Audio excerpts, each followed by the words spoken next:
Hello everyone, this is Zakir Hussain. Yes, cabinet సమావేశాలు అయితే ముగించినట్టుగా తెలుస్తుంది. అయితే ఈ క్యాబినెట్ సమావేశాల్లో ముఖ్యమైన అంశాలు ఏంటో డిస్కస్ చేద్దాం. ప్రస్తుతం మనతోటి సీనియర్ జర్నలిస్ట్ సిఎస్ రావు గారు ఉన్నారు. వెల్కమ్ చెప్పేద్దాం. Hello sir. హలో. ఇందులో ఉన్న హైలైట్ ఏంటంటే ఏం చెప్తారు సార్? హైలైట్స్. ఆంధ్రప్రదేశ్ ముఖ్యమంత్రి చంద్రబాబు నాయుడు గారి ఆధ్వర్యంలో క్యాబినెట్ సమావేశం జరిగింది. ఓకే. దీంట్లో ప్రధానమైనటువంటి అంశం ఏదైనా ఉంది అని అంటే చాలా అంశాలు ప్రస్తావించారు. బట్ నాకు అట్రాక్ట్ అయినటువంటి అంశం ఏంటంటే పర్యాటక శాఖ ఆధ్వర్యంలో 22 స్టార్ హోటల్స్, రిసార్ట్స్, ఓకే, తర్వాత ఇతర సంస్థలకు సంబంధించినటువంటి నిర్వహణకి ఏజెన్సీని ఎంపిక చేసేటువంటి నిర్ణయం తీసుకున్నారు. ఓకే, రాష్ట్ర వ్యాప్తంగా. ఓకే, ఏరియాలో ఏమన్నా డిస్కస్ చేయొచ్చా? మొత్తం రాష్ట్రంలో మొత్తం కలిపి ఒక ఏజెన్సీని ఏర్పాటు చేసి దీనికి ఒక నిర్వహణని రిసార్ట్లకు కానీ, హోటల్స్కి కానీ, లేదంటే ఈ స్టార్ హోటల్స్ కానీ, వీటికి క్యాంటీన్లు కానీ, రకరకాల ఆస్తులు ఉన్నాయి పర్యాటక శాఖ ఆధ్వర్యంలో. ఓకే, వీటికి సంబంధించి నిర్వహణకి సంబంధించి ఒక ఏజెన్సీని ఏర్పాటు చేయాలి అనేటువంటి ఒక చర్చ క్యాబినెట్లో జరిగిందని తెలుస్తుంది. అయితే ఈ సందర్భంగా పర్యాటక శాఖ అనగానే మనకు గుర్తొచ్చేది ఏంటి? రిషికొండ. సో రిషికొండని ఏం చేయాలి? ఇప్పుడు ఏజెన్సీలకు అప్పచెప్తారు, స్టార్ హోటల్స్ అన్ని ఏదో ఒక ఏజెన్సీకి అప్పచెప్తారు అనుకుందాం.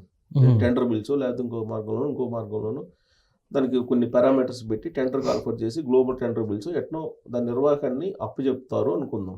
ఓకే. మరి రిషికొండని ఏం చేస్తారు? ఇది ఆంధ్రప్రదేశ్లో ఉండేటువంటి ప్రతి పౌరుడు పర్యాటక శాఖ అనగానే గుర్తు చేస్తున్నారు. ఎందుకు? కూటమి ప్రభుత్వం రాగానే ఇమీడియట్గా దాని తాళాలు బద్దలు కొట్టి అది ఎంత అత్యాధునికంగా నిర్మించారు, ఎంత అధునాతమైన సౌకర్యాలతో నిర్మించారు, ఎంత ఖర్చు పెట్టి నిర్మించారు అనేది కళ్ళకు కట్టినట్టు విజువల్స్ చూపించారు. ఓకే. ఎన్నికలకు ముందు రిషికొండని ఒక పెద్ద ప్రచారాస్త్రంగా కూటమి ప్రభుత్వం ప్రజల్లోకి తీసుకెళ్ళింది. దాంట్లో ఏముంది అనే దాని మీద అందరికీ ఆసక్తి నెలకొంది. కారణం ఏంటంటే ఎన్నికలకు ముందు దాన్ని ఓపెన్ చేశారు, దాన్ని ప్రారంభోత్సవం చేశారు. ప్రారంభోత్సవం లేదంటే అది గృహప్రవేశం అంటాం కదా, అలా గృహప్రవేశానికి సంబంధించి పూజలు చేశారు వాళ్ళు. ఆ పూజలు చేసినప్పుడు కేఏ పాల్ గారు కూడా వెళ్ళారు అక్కడికి చూడటానికి, అసలు ఏం చేశారని. అప్పుడు కూడా చాలా రకరకాలుగా విమర్శలు వచ్చినాయి. ఎందుకు రహస్యంగా చేశారు? ఎందుకు రహస్యంగా చేశారని అంటే పర్యాటక శాఖ అది నిర్మించింది. అసలు ఎందుకు నిర్మించారు, దాన్ని ఏ అవసరం కోసం నిర్మించారు అనేది ఆ రోజు ఉన్నటువంటి ప్రభుత్వం చెప్పలేకపోయింది.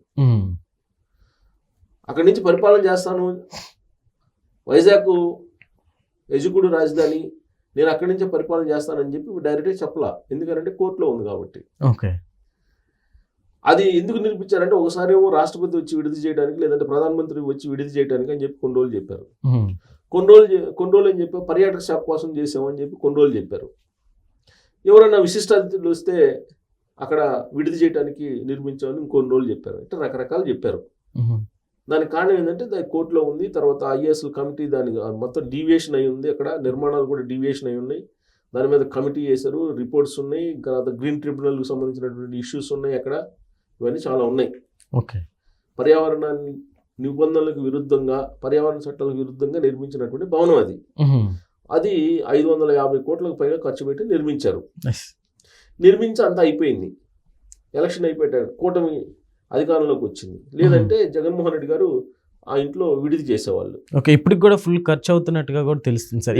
ఖర్చులు ఎలాగో ఉంటాయి కదా, హౌస్ కీపింగ్ ఇవన్నీ చేయాల్సింది లక్షల్లో ఉంటుంది. ఖచ్చితంగా ప్రతి నెల లక్షల్లో దాని నిర్వహణ ఖర్చులు అయితే ఉంటాయి. ఓకే.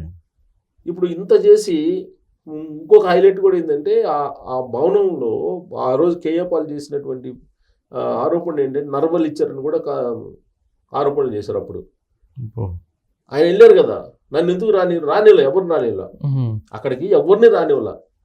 ఆ రోజు పర్యాటక శాఖ మంత్రిగా ఉన్నట్టు రోజా, ఆ తర్వాత ఇంకొంతమంది వైఎస్ఆర్ కాంగ్రెస్ పార్టీ వాళ్ళు వెళ్ళారు. వెళ్ళి అక్కడ ఏదో పూజలు పునస్కారాలు ఏదో చేశారని చెప్పి చెప్తున్నారు. కానీ కేఏ పాల్ గారు ఏమంటున్నారు, అక్కడ నర్బల్ ఇచ్చారు, అందుకే ఎవరిని వెళ్ళనీయట్లేదు, నర్బల్ ఇచ్చారని చెప్పి కేఏ పాల్ గారు అప్పట్లో ఇచ్చినటువంటి స్టేట్మెంట్స్ చూసుకోవచ్చు, వీడియోలు కూడా ఉంటాయి. సరే, ఆ తర్వాత కూటమి ప్రభుత్వం వచ్చింది. 2024 ఎన్నికల్లో అది తలుపులు పగలగొట్టి లోపలికి వెళ్ళి చూశారు.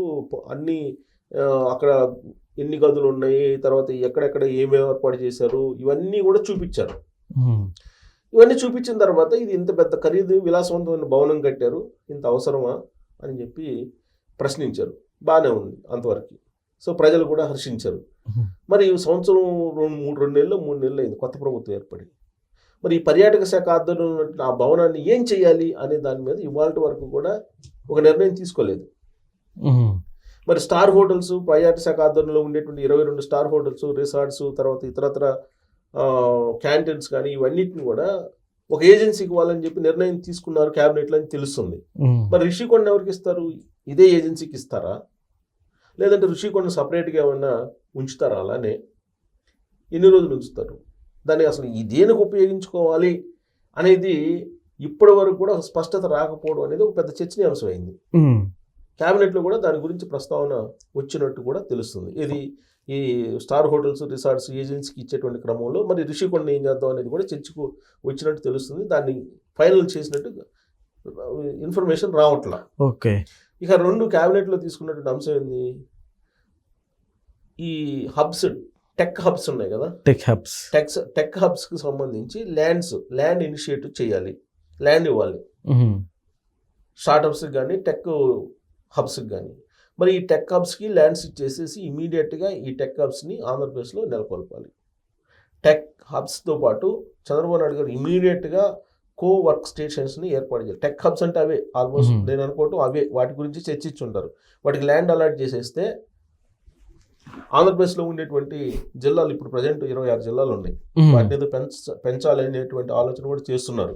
సో 26 జిల్లాలు ఉన్నాయి కాబట్టి కనీసం 26 జిల్లాల్లో మేజర్ ఆ నియోజకవర్గాల పరిధిలో కానీ లేదంటే పార్లమెంటు లోక్సభ పరిధిలో కానీ ఆ 26 చోట్ల కనీసం జనసాంద్రత ఎక్కువ ఉండేటువంటి చోట్ల అయినా సరే టెక్ హబ్స్ పెట్టేసి ల్యాండ్స్ అలాట్ చేసేసి అక్కడ వర్క్ స్టేషన్స్ని ఏర్పాటు చేయాలని చెప్పి ఒక నిర్ణయం తీసుకున్నట్టు తెలుస్తుంది క్యాబినెట్లో. ఓకే. సో ఇక లిక్కర్ పాలసీకి సంబంధించి కొత్త లిక్కర్ పాలసీ రాబోతుంది. ఆ లిక్కర్ పాలసీ గురించి చర్చించారు. సో ఎందుకంటే లిక్కర్ పాలసీ కొత్తది రావాలి కాబట్టి టైం అయిపోయింది కాబట్టి లిక్కర్ పాలసీ గురించి ఒక నిర్ణయం తీసుకున్నారు. ఆ రేట్లు ఎలా ఉంటాయి ఏంటి అనేది ఎంతో కొంత పెంచి ఒక నిర్ణయం తీసుకునేటువంటి అవకాశాలు ఉన్నాయి. ఇక మరొక ముఖ్యమైన అంశం ఏంటంటే ఆగస్టు 15 నుంచి స్త్రీ శక్తి అనేటువంటి పథకాన్ని ప్రారంభించబోతున్నారు. ఏంటి? ఉచిత బస్సు ప్రయాణం మహిళలకి.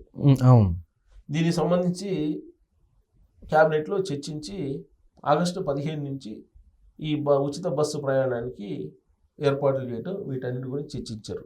ఓకే. యాక్చువల్గా మనకి తెలంగాణలో కానీ లేదంటే కర్ణాటకలో కానీ ఆర్డినరీ ఎక్స్ప్రెస్ వరకే ఉన్నాయి పర్మిషన్. కానీ ఆంధ్రప్రదేశ్లో Palle Velugu, ultra Palle Velugu, express, metro ఈ 4 రకాల బస్సులకు సంబంధించినటువంటి పర్మిషన్ ఇస్తున్నారు. ప్లస్ రాష్ట్రంలో ఏ మూల నుంచి ఏ మూలకైనా మీరు ఉచితంగా ప్రయాణించవచ్చు. మీకు కావాల్సిందల్లా ఓటర్ ఐడి కార్డు లేదా ఆధార్ కార్డు, ఈ 2 ఉంటే కనుక మీరు బస్సులో ఏ మూల నుంచి ఏ మూలకైనా ఆంధ్రప్రదేశ్లో ప్రయాణించవచ్చు. చంద్రబాబు నాయుడు గారు యాక్చువల్గా ఎలక్షన్ అప్పుడు చెప్పింది ఏంటంటే జిల్లా యూనిట్, ఆ జిల్లా పరిధిలోనే ఉచితంగా ప్రయాణ సౌకర్యం కల్పిస్తానని చెప్పారు. కానీ మొత్తం స్టడీ చేసిన తర్వాత కర్ణాటక అలాగే తెలంగాణలో ఏ మూల నుంచి ఏ మూలకైనా రాష్ట్రంలో ఉచితంగా ప్రయాణించేలాగా నిర్ణయం తీసుకొని ఆల్రెడీ క్యాబినెట్లో చర్చించి తీర్మానం చేశారు. ఆగస్టు 15 నుంచి మహిళలు ఉచితంగా బస్సుల్లో ప్రయాణం చేయొచ్చు.